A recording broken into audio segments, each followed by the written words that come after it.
This clip was recorded for the UK Wine Show. For more information about the UK Wine Show, you can go to ukwineshow.co.uk. We're going to be talking about how to prep for the WSET Level 3 course. The WSET Level 3 course is not an easy course to pass. It's actually quite tricky. And the best way to pass the course is to be prepared and ready to sit the exam. I know it sounds silly, but how can you get ready for that? Well, there's some issues associated with the different lengths of the course and how much time you've got to study. But the key thing is, if you can prepare before the course starts, then you'll be in a much stronger place to be able to have a very good and very enjoyable course. So we're going to be talking today about how to prepare and get the most out of your WSET Level 3 course. Just a bit about myself. My name's Chris Scott. As I said, I'm a certified educator here at 3050, which means I've done the educator training course with WSET. I also hold the Level 4 diploma. I'm been a podcaster, world's first podcast, UK Wine Show. We've been doing that since 2006. And we are an APP who runs the WSET Level 3 course a lot. We run over 10 courses a year with a team of 3 of us running WSET Level 3 courses. What does this mean? It means that I think I'm in a very strong position to give students a really good guidance on how they should approach the WSET Level 3 course. So let's get going. First of all, the amount of study that WSET says that you need to do for the WSET Level 3 is 50.5 hours of home study. Now, we've run hundreds of students through the Level 3 course over the years, and one of the things I can say with some confidence is that 50.5 hours study is probably the minimum that you should be looking to do if you want to do well in the course. If you're particularly academic, you've got a fantastic memory, and you know lots about wines, then 50.5 hours of home study is probably about right. Most of our students don't fit into that category. Some of them might have English as a second language, or they just simply haven't done any academic study for a long time, or even were never academic in the first place. If you fall into that category, I would strongly recommend that you do about 100 hours of study. That's twice as much as what WSET recommend.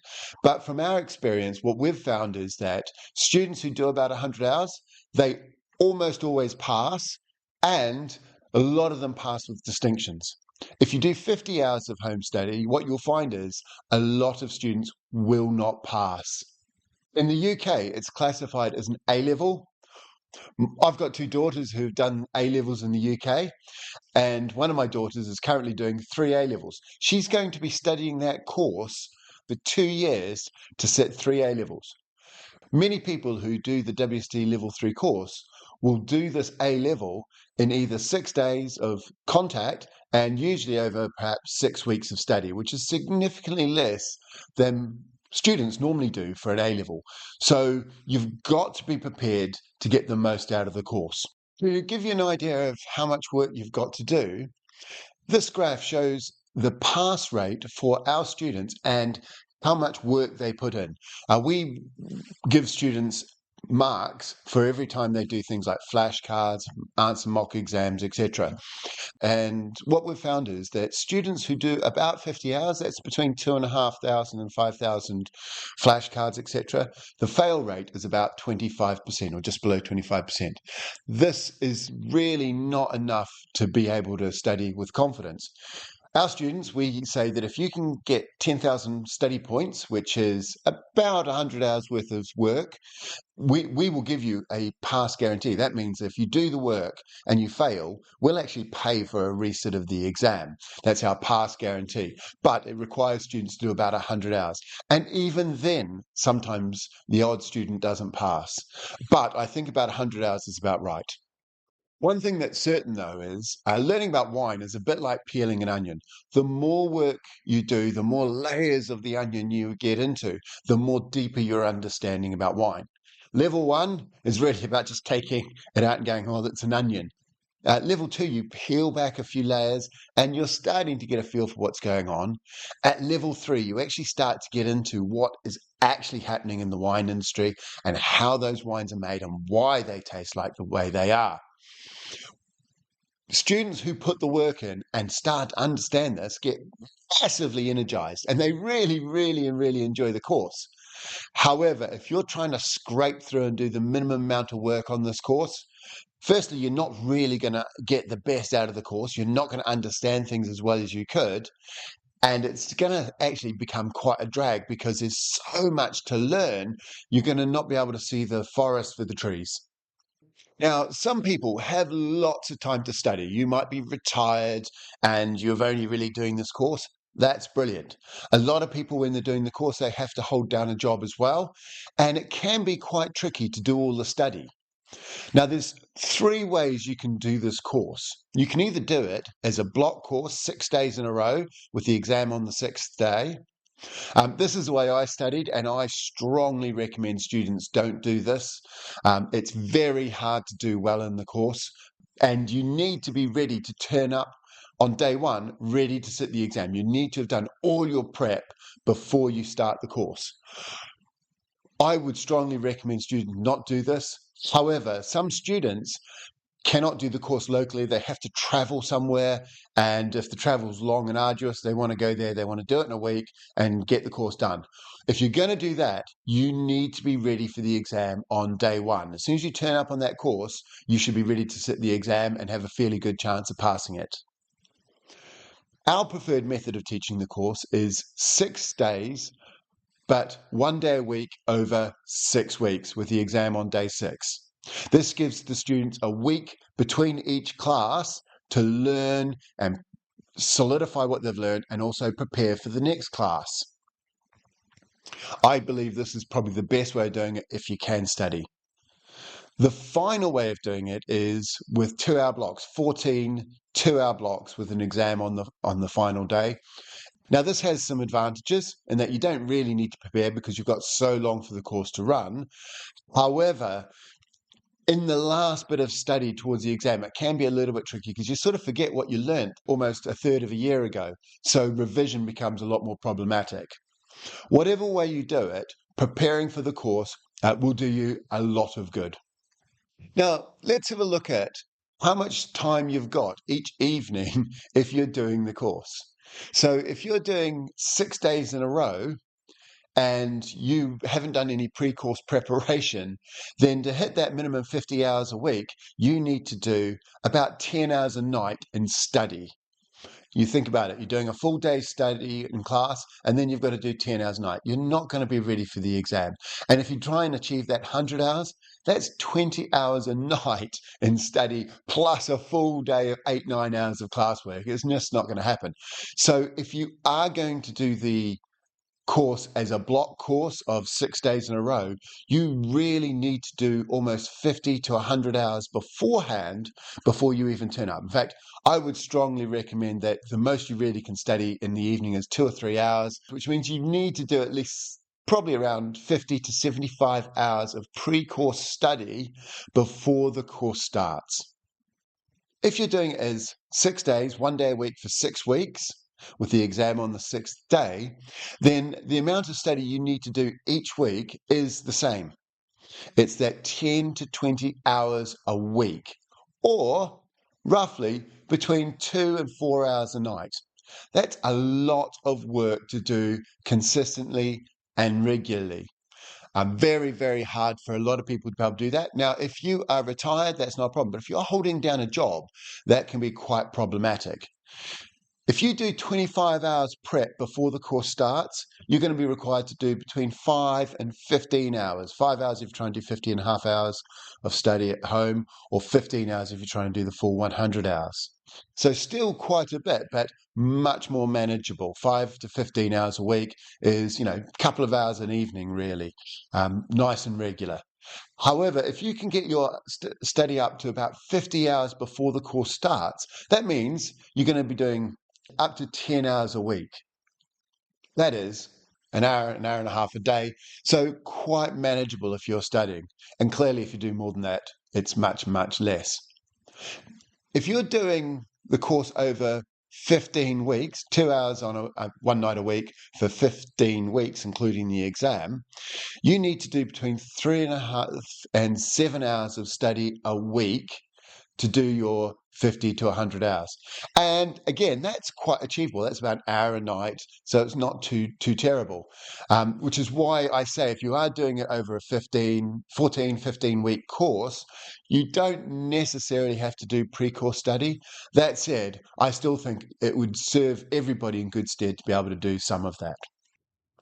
So what I'm going to do is I'm going to focus on how to prepare for a 6-week course, 1 day a week. And if you're doing the course as a block course, 6 days over 6 days, you need to do this and a heck of a lot more. And if you're doing it over 14 weeks, then preparing like this will see you in a very strong position for your exam.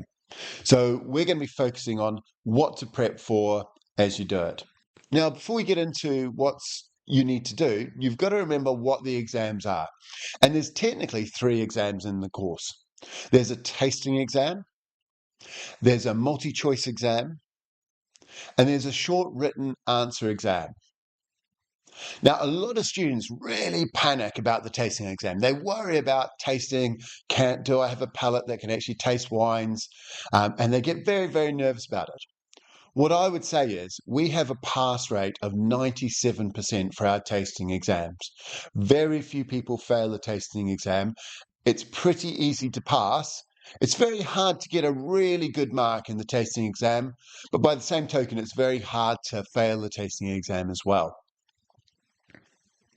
So what I would say is don't worry about preparing for the tasting exam at all. You are far better preparing for the multi-choice and the short written exam. In fact, the short written exam is where most students fail. Multi-choice, students normally do pretty well in, but it's that short written exam. The problem with the short written exam is you have to be able to write a coherent, very, very good explanation of something without any extra information. So you've got to have really good recall and to be able to take different facts from the textbook and apply them in different ways, which means you need to know your material very well. And that's what sinks most people. You need to have that deep understanding of how the different things connect together. If you don't do a lot of preparation and you're just learning mainly in class, what you'll find is you'll have all these facts coming at you all the time, and you won't really be able to get on top of understanding how the facts fit together. And that's the key thing you need to understand to be able to pass the short written exam well. Now, to prep for the short written and multi-choice exam, WSET provide a lot of different materials. The most useful material is probably the textbook. And the textbook has all the facts that you'll need to know for the exam. The problem with the textbook is it's actually got a lot of additional material beyond what you need for the exam. In fact, there's whole sections in the textbook that are not examinable. So probably the most useful piece of information you can get is actually what's called the specification. Sadly, WSET don't provide this in your pack anymore, and as a result, you'll need to get hold of the specification and print it out. We'll do a whole future podcast on how to get the most out of the specification, but the specification has all the information about what you need to learn and what you don't need to learn for the exam. And it's a very, very useful document. The other document that WSET often provides is the workbook. The problem with the workbook is it's actually not that useful. I wouldn't get too beat up about the workbook. It's great because it gives you somewhere to write your tasting notes. It has a few maps and it has a small number of mock exam questions that you could look at. But in general, the workbook is not the most useful document at all, and I wouldn't get too worried about it. The specification and the textbook are the most important. And if you're going to do any sort of pre-course preparation, you definitely need that textbook. So I would strongly recommend that you make sure that you get an APP who will ship you the textbook in advance. Or APP means approved program provider. These are the people who are going to run the course for you that have been approved by WSET to run the course. If they do not provide the textbook to you in advance, then you should seriously consider buying the textbook and asking them to see if they can give you a discount so you don't need to purchase 2 copies of the textbook. If they're not willing to do that, then you should just buy the textbook. You need to have a copy of the textbook to do any pre-course prep. The other thing that I think is incredibly useful is flashcards. We have a large collection of WSET Level 3 flashcards, or flashcards suitable for the WSET Level 3 course, and they cover all aspects of the course.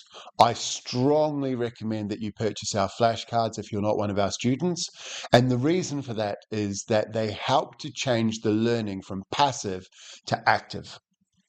What do I mean by that?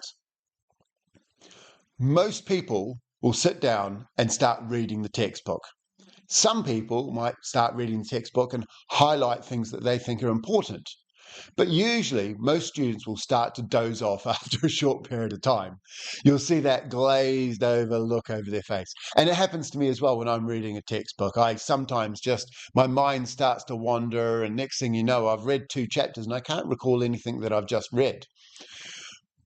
One of the things that we think our flashcards are super perfect for is that we've designed them so that the questions follow the textbook.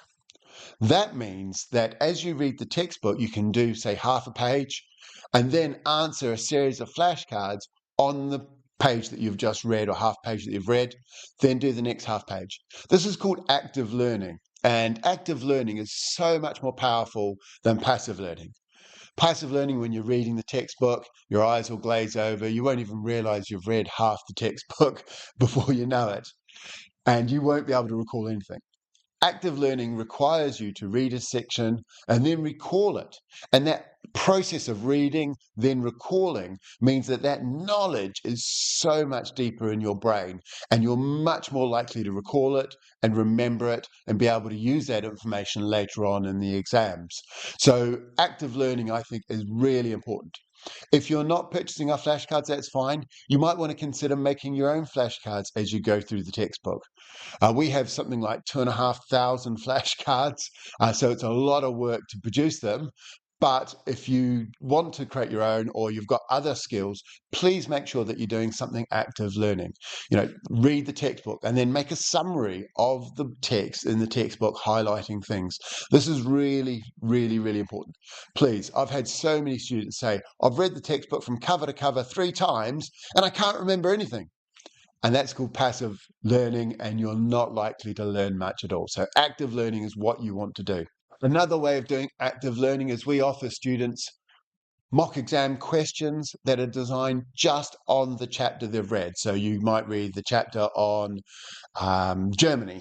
There'll be a series of multiple choice questions and short written exam questions that you can then do on that chapter on Germany. Again, the idea is to make you recall the information and then use it, and that will then solidify it in your brain a lot deeper than just reading the chapter and moving on to the next chapter. So our process that we suggest to people is, when you're learning before the course and during the course, you follow some very basic things. First of all, get your specification and look up what WSET want you to learn for that chapter you're about to read. As I said, there's a lot of additional material in the course that isn't in the exam, and it will save you about 10-15% of your time reading and not having to memorize a lot of information. So do consider looking at the specification, trying to understand what they want you to learn, what regions, what grape varieties in those regions are really important. And that'll help focus you in on what you need to know. The second step is to read some of the chapter, not all of the chapter, just some of the chapter, and then do some sort of active learning, make notes, go through some flashcards, some sort of active learning as you're going through the chapter, and that'll keep you present and engaged. You've got to make sure you don't glaze over while you're reading. It's very easy to do. You've got to focus in on it, and you've got to be present and reading it and being aware of what you're doing. And active learning makes that super helpful. And then finally, after you've finished the chapter, it's a good idea to either make some notes or perhaps do some of our written end of chapter questions. Again, forcing you to recall that information. If there's something you don't understand or you don't remember, go back through the chapter and look at it. Engage with the textbook. Use the textbook as, yes, I'm going to read the textbook through once, but then whenever I don't understand anything, I'm going to go to that section in the textbook and I'm going to reread it or try and understand it a little bit deeper. What we would normally expect our students to do is Before each class, read the chapters that are relevant for the class, do the flashcards for that chapter as well, and possibly end chapter questions. Then attend in class, learn the chapter again in class if you like, and then after class, definitely go through the flashcards again and possibly go through the end of chapter questions again as well. By doing that process, you'll have learned the material 3 times. So when you come to that last week of revision, you're in a much stronger place to be able to recall the information, have a much deeper understanding about it. Also, by engaging with the material before class, what that means is when things come up in class that you don't understand, you can ask your tutor serious questions and have a proper understanding of it, and make sure that anything you don't understand at home is answered while you're in class. And that will make the quality of your class time much higher. And if they're like me, we like to have a really engaging class where we're chucking things back and forth. I'm asking students questions. In fact, once we get into a course, I tend to get the students to tell me the answers and work things out as we go through the course. And if you've read the chapter, then you know the answers, or you're much more likely to know the answers. There's nothing worse than being a student in class and the teacher asks you a question and you've just got no Scooby about what's going on. It's really annoying and a little bit embarrassing for everybody. So if you do the pre-course prep the way we've said, read the chapters, do the flashcards, make some notes or some sort of engagement with the material, maybe do some end of chapter questions, then you're going to be in a much stronger position to know the answer even before the class has even started. Let's talk about prepping for the exam before the course starts. And what I would say is, let's look at it from how far you've got before the course starts. Some students will get their textbook a week or 2 before the course starts because they've booked the course quite late. Personally, I think you should book the course about 3 months in advance, get the textbook, and then start working through it. But we're going to start with what you need to do on day 1. For our students, the thing that I want you to be fully ready for on day 1 is viticulture. On day 1, you typically do a module on how to taste wine, and then you do a module on viticulture. And that's all we do in day 1. We spend a lot of time talking about how to taste wine and viticulture, and we stop at that. You don't need to prep for how to taste wine, so you need to be ready for viticulture. Some APPs will follow WSET's recommendation, also cover vinification on day 1 as well. We find that's too much. The viticulture and vinification are huge modules, and teaching to taste wine is also a big module as well. So you've got 3 big modules. So we only cover 2 big modules on day 1. However, if your lecturer or APP is following a more standard course, you'll find that you need to be ready for viticulture and vinification on day 1. And if you can get your head around viticulture and vinification before day 1, you'll be in a much stronger place to get the most out of the course. The WSET Level 3 course is primarily about climate and viticulture and vinification techniques to produce different styles of wines. If you can understand the importance of climate and the importance of different viticultural techniques, then you'll be in a very strong place to be able to work through a lot of the issues yourself. In fact, if you can get viticulture and vinification under your belt and have a reasonably solid understanding of that before course starts, then each region is just an application of that material. You take the information about climate, viticulture, vinification, and apply it to a particular region. The great thing about this is that whilst you're learning about a specific region, such as Bordeaux or Ries Baixa or Marlborough in New Zealand, you're also learning how to apply those viticulture vinification techniques. The powerful thing about the Level 3 course is that once you've learned how to apply those techniques, you can go to any wine region in the world and start to understand the problems that they have and how they overcome them to produce the styles of wines that they produce. It's a very deep understanding of wine. It's peeling back a lot of layers of the onion and really gives you a good, strong understanding. For our students, Viticulture is the most important because that's all we really cover on day one. But for other APPs, viticulture and vinification on day one. What does this mean? It means you need to look at the specification for each chapter, read through the chapter, do the flashcards, go back through, answer any short written questions that you can. Do that for viticulture. Also, if you're doing it, then do it for vinification as well.